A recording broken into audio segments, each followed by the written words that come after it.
What if I told you the American Revolution didn't begin with a musket shot, but with a bill?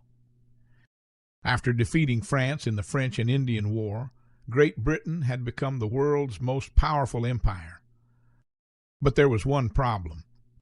Victory had come at a tremendous cost.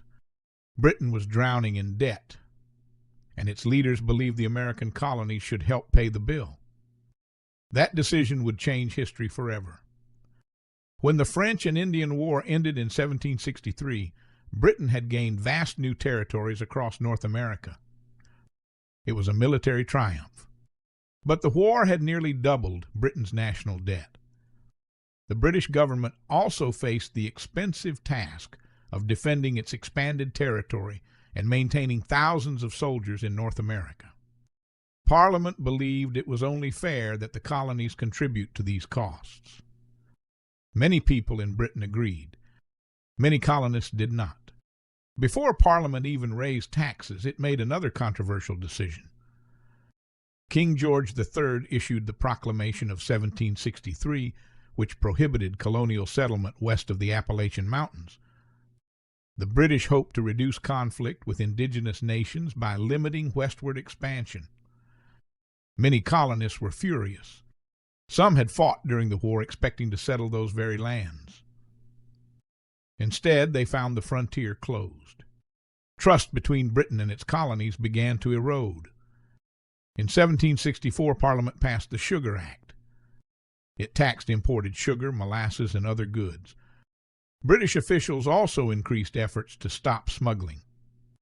For merchants and traders, profits declined. For ordinary colonists, everyday products became more expensive. Many questioned whether Parliament had the authority to tax people living thousands of miles away. 1 year later came a tax unlike any before it. The Stamp Act of 1765 required an official stamp on newspapers, legal documents, licenses, playing cards, pamphlets, and many other printed materials. Almost everyone would feel its effects.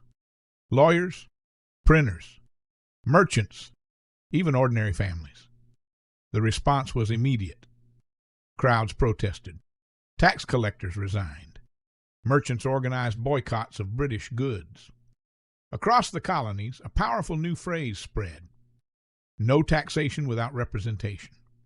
The colonists argued they had no elected representatives in Parliament. If they had no voice in making the laws, how could those laws be considered fair? Although Parliament repealed the Stamp Act in 1766, it insisted that it still had the authority to legislate for the colonies. Soon came new taxes under the Townshend Acts, including duties on glass, paper, paint, lead, and tea.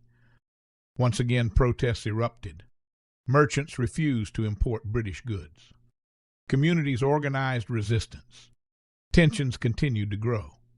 What had started as disagreements over taxes was becoming a struggle over rights and self-government. By the late 1760s, the relationship between Britain and the American colonies had fundamentally changed. Many colonists still considered themselves loyal British subjects. They weren't demanding independence, at least not yet. They wanted what they believed were the rights guaranteed to them as English citizens. But each new law, each new tax, and each new confrontation pushed both sides further apart. The path toward revolution had begun. Britain believed it was asking the colonies to share the cost of defending the empire. The colonists believed their rights were being violated. Neither side was willing to back down. In our next episode, we'll examine the first deadly clash between British soldiers and Boston civilians, a confrontation remembered as the Boston Massacre. If you enjoyed this episode, subscribe and join us as we continue exploring the history of America, one chapter at a time.